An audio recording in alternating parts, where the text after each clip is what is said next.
He didn't scream when they took his crown. He didn't beg when they broke his fingers one by one in front of the crowd. But when they brought his own coat of arms, torn, bloodied, nailed to a post like an animal skin, he looked up, and in that moment, even the executioner took a step back. Before we tell you how a king's body became a map of punishment, torn apart and scattered across his own kingdom, make sure you're subscribed. Because this is not just another execution. This is what happens when power forgets that it bleeds. He was once called the Iron Breath, not for how he ruled, but for how he silenced rooms. When he entered council chambers, even bishops held their tongues. His rule began in a drought, in a kingdom strangled by debt and banditry. He promised order and delivered it. Thieves hung in rows along the trade roads. Grain taxes were cut, the church curbed, and the nobles humbled. He was at first adored, but the problem with fear is that it works too well. What started as strength turned into obsession. His council became a gallery of silence, no dissent, no correction. He stopped listening to his generals, to his confessors, even to his queen. He began issuing edicts at midnight, forcing cities to fund his wars without cause. Dissenters were branded not with iron, but with silence. They simply vanished. By his 4th year, a new phrase crept through taverns and temples: the king who looks through walls. It wasn't magic, it was paranoia. He had spies among scribes, informants in brothels, clerks who wrote nothing without his eye. He knew what barons whispered to their sons, and what abbots prayed when no one listened. But it wasn't the spying that turned the court. It was the purges. One by one, noble houses were stripped of lands for imagined slights. Some were arrested in their sleep, others burned with their estates. He made orphans out of dynasties and buried bloodlines for a sentence spoken under breath. He began to speak of himself not as king, but as the body of the realm. "When you wound me," he told the high clergy, "you wound the kingdom." And when he said that, they knew he was no longer ruling, he was consuming. By the time his cousin, the Duke of Laurel, fled to the borderlands, it was already too late. Because the king wasn't just feared, he was hated. The Duke of Laurel didn't just flee. He wrote letters, dozens of them, smuggled through trade routes and hunting caravans, sewn into the lining of merchant cloaks. Letters not of rebellion, but of warning. He has forgotten he is mortal. Those words reached bishops, knights, even foreign courts. And from those whispers, a slow alliance began to take shape. Inside the kingdom, people disappeared for less. A merchant who refused the king's new war tax was found hanging from his own trade sign, his tongue nailed to the wood. A bishop who questioned the crown's confiscation of monastery lands died of illness 2 days after the meeting. He bled from his eyes. His servants never spoke again. Even the queen began to sleep with her chamber doors barred. Her name was Eleanor, and once she had been his anchor, sharp-minded, devout, politically wise. But now she was watched, guarded not for her safety but for containment. Her correspondence was intercepted, her household servants replaced by palace men who never removed their gloves. And then came the day the king forbade mourning. By decree, no black could be worn at funerals without royal permission.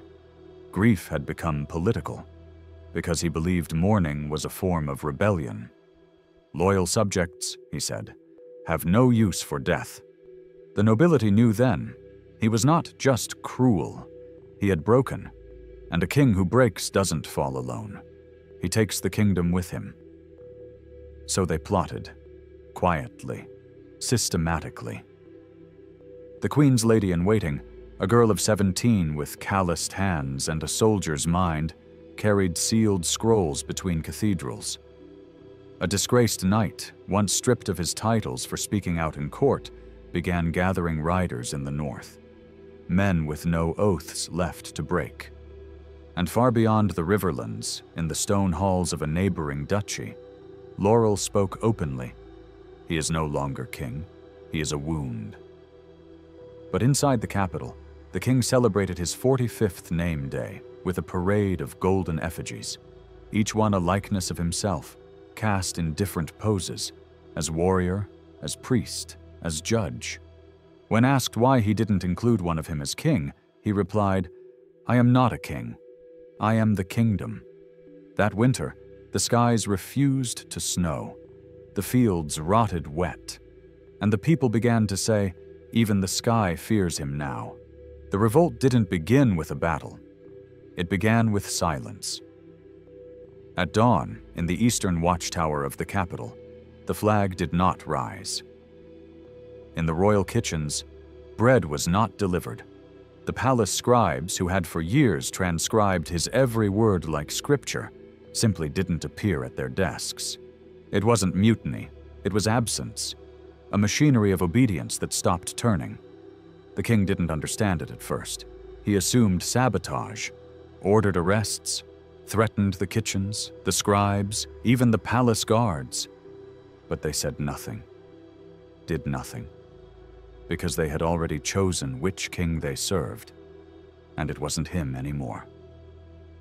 The queen was gone, disappeared under cover of a sermon. Her carriage had been seen heading west, but her true path was north, through the wet wood marshes, guarded by cloistered riders in monks' robes. She reached the border before nightfall and kissed the seal of her cousin Laurel's ring, not out of loyalty, but necessity. Back in the capital, the king locked the palace, no one in, no one out. He summoned the Black Regiment, his personal enforcers, men with no names and eyes like frostbite. They patrolled the streets, dragged suspected sympathizers from their homes, erected gallows in marketplaces. But the people no longer screamed. They just watched.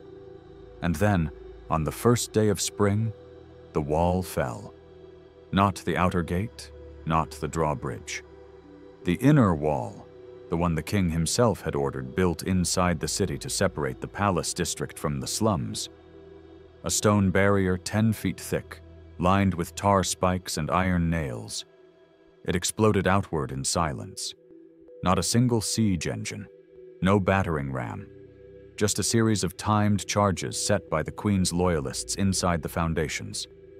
When the dust settled, the street was open. And through it rode men in banners without symbols, only black cloth, unmarked, unstated, and absolute.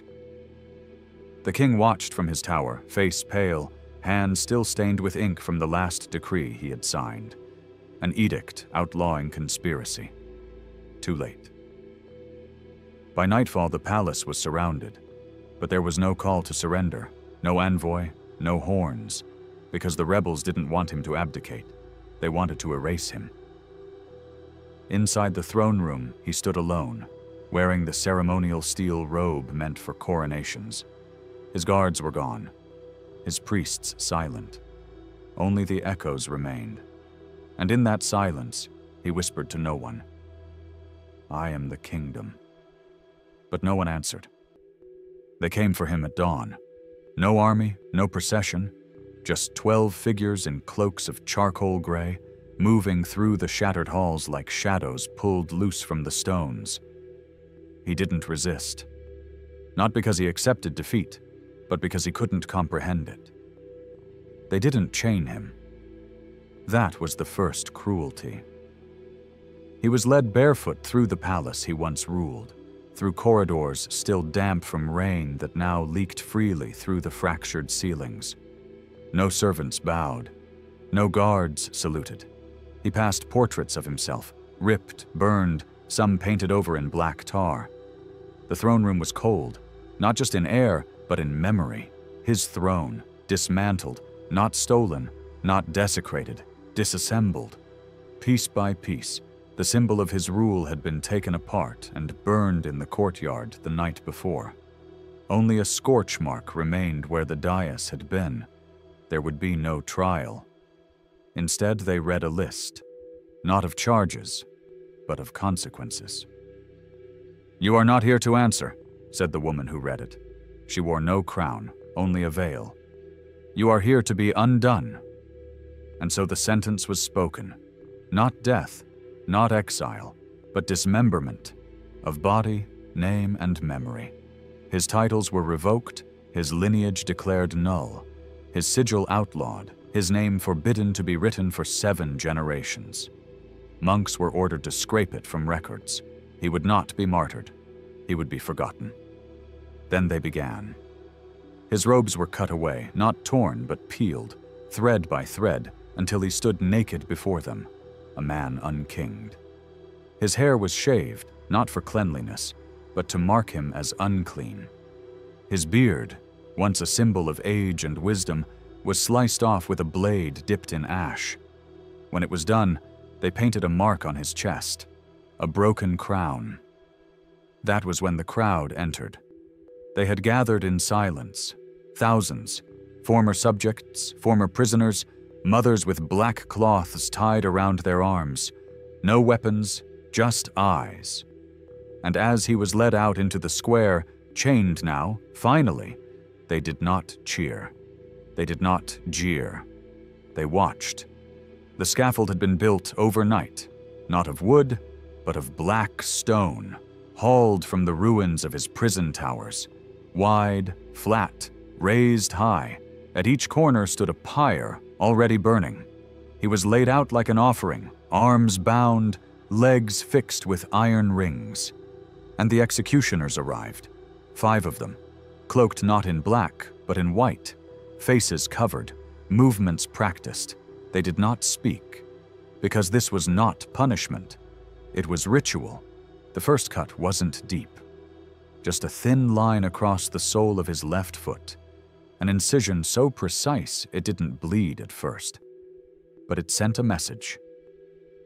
This wasn't execution, it was disassembly.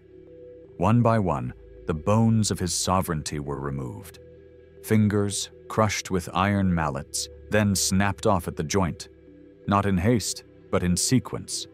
Thumbs last to deny him even the gesture of power. His tongue, cut with a hooked blade, was thrown into the fire. The crowd didn't gasp. They inhaled. His eyes were left intact. That was deliberate. They wanted him to see. The pyres weren't for him. They were for what he represented. Into the flames went his scepter, melted in front of him. His coronation scroll, once sealed by a dozen noble houses, burned into curling ash. His sword, split down the middle, both halves plunged into oil, then dropped in. Then came the limbs. They didn't chop. They sawed, slow, deliberate. Wrists first, then elbows. The saws were curved, designed not for speed, but for drag. His legs came next, above the knee, so that even if he lived, he'd never stand again. The crowd stood still as statues. The only sound was fire and flesh and steel. He lost consciousness twice. Each time they revived him, not out of mercy, out of design, because the final act had yet to come. The erasure. His name was spoken aloud one final time, not as title, but as accusation. Then the herald tore the parchment in half. "From this moment," he declared, "he is no longer remembered." The crowd turned their backs. Pieces of him were taken, arm, leg, hand, foot, each placed in separate iron boxes, sealed with wax and chained to riders. One to the eastern border, where he'd once ordered a village burned for unpaid taxes. One to the north, where his prisons stood. One to the capital, where his throne had cracked. And the last, his heart, was sent south, to the monastery whose abbot he'd once had flayed for questioning his judgment. None of these pieces were buried. They were displayed. Gates, walls, bridges. The body of the king became a warning carved into the kingdom itself. And as his head, eyes open, was mounted on the spire above the palace gate, it faced inward, not toward invaders, but toward the people he once ruled. No tomb, no prayer, no stone. Within a month, no one spoke his name. Children learned songs without him. Chroniclers scratched blank lines where his deeds once were. Monks rewrote family trees. And slowly, the kingdom he built forgot the hands that shaped it. But memory doesn't die clean. And in the cracks of old stones, in the shadow of scorched gates, people still whisper. Not his name, but his warning. This is what becomes of a king who tries to become a god.